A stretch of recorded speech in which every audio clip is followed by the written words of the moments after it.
Thank you, everyone. First, I want to say that this is a very emotional night because I'm usually standing here celebrating with Lindsey. So I know he's looking down right now, smiling though, so that gives me peace, but it's difficult. Secondly, I want to say thank you. Thank you to God for carrying my family and me through some of the most challenging times we've ever had the past few weeks. It's been extremely difficult. Thank you to my husband, Larry, my two daughters, Emily and Nicole, and Kyle, my son-in-law, and my beautiful grandson, Copeland, had to leave because it was getting a little late for him, but they were here earlier. Thank you to my staff, my official Senate staff, and my campaign team for standing by me and supporting me. I could not have gotten through the past few weeks without you. I want to thank President Trump. His steadfast support and his complete and total endorsement means so much to me. He knows that I will stand with him and fight for his agenda just like Lindsey did. I also want to thank my opponents, especially Russell Fry and Mark Sanford. They ran a good race. Most importantly, I want to thank the Republican voters of South Carolina for having confidence in me. I look forward to the next 2 weeks, meeting with you, listening to your concern, and telling you more about me and my conservative values. I decided to answer the call to serve because South Carolina and President Trump need a leader who's tough, principled, and will fight to advance our conservative values in Washington. Lindsey and I grew up in one room in the back of a bar and liquor store where our parents worked long, hard hours to earn a living. That's where we learned a strong work ethic and the value of a dollar. From a young age, our parents taught us that you're not given anything in life, and no one owes you anything. If you want something, you work for it. That's how I've tried to live my life.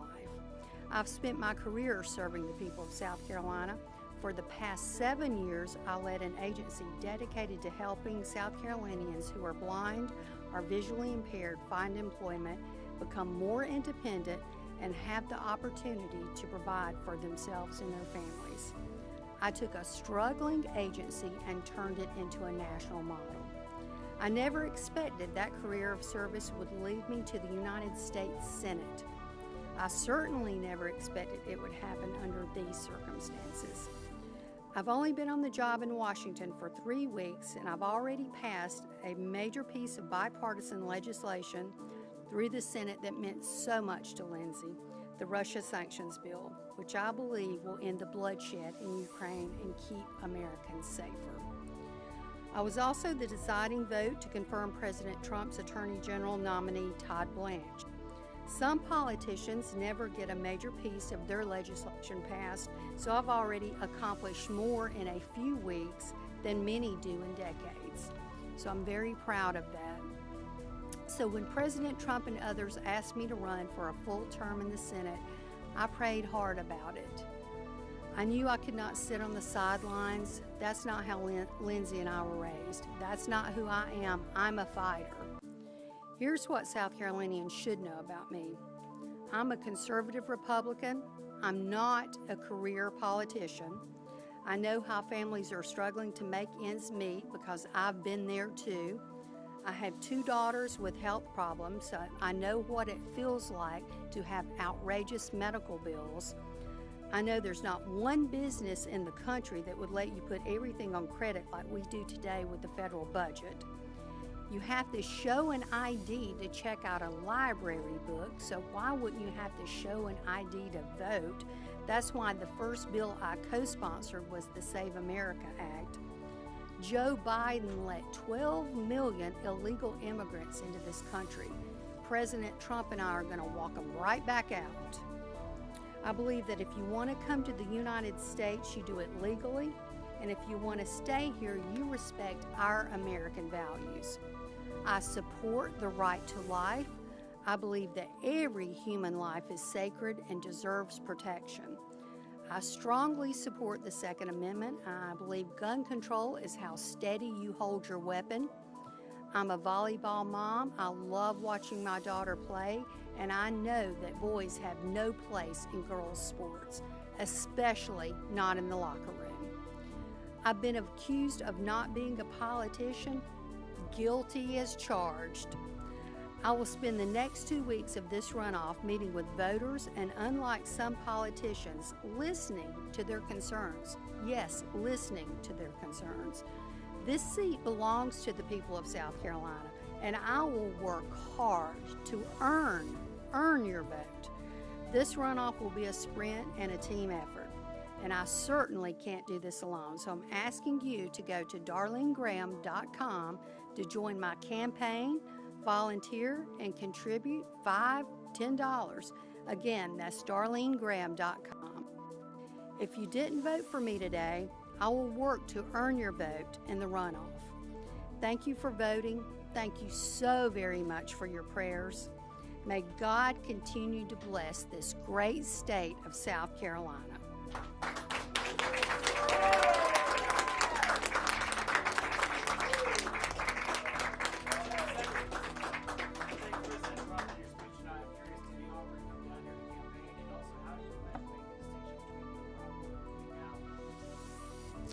Well, I'm hopeful that President Trump will come down, but we'll see.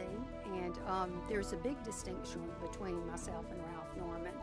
I'm a conservative. I have conservative values. I'm willing to work hard for the people. I'm willing to earn their votes. And yeah, we'll see other differences as the weeks go on.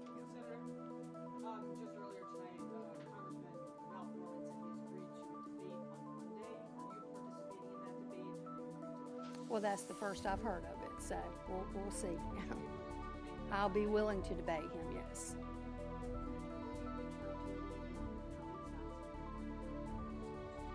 Yes, I plan to do that. I've spoken to a couple of them, which is more to come.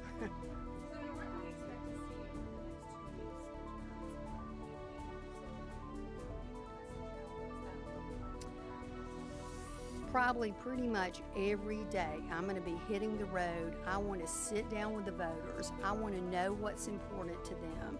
So I want to meet one-on-one with as many people as I possibly can. So I plan to cover this entire state. This is your first campaign, the first time that you are the one out front doing that. What's your level of comfort? Your brother had decades to get that. Well, it's been absolutely brutal. You know, this past month has been brutal. Today is the 11th. My brother passed 1 month ago today. So none of this has been comfortable for me. But like I said, I'm a fighter. I have buried my precious brother. I have taken on the role of a United States Senator, and I have had this brutal campaign schedule, and I'm still standing. If that doesn't tell you I'm a strong person and a fighter, nothing will. So I think I can handle the next 2 weeks.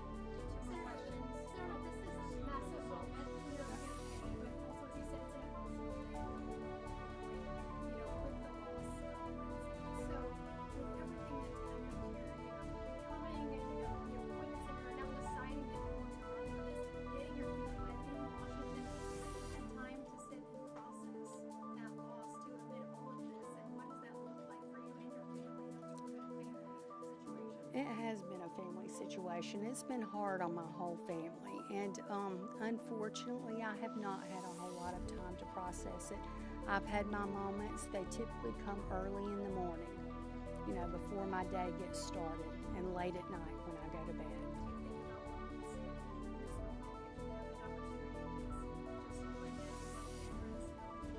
I think a lot about what I would say to him and what he would say. Right now, I think he would be very proud.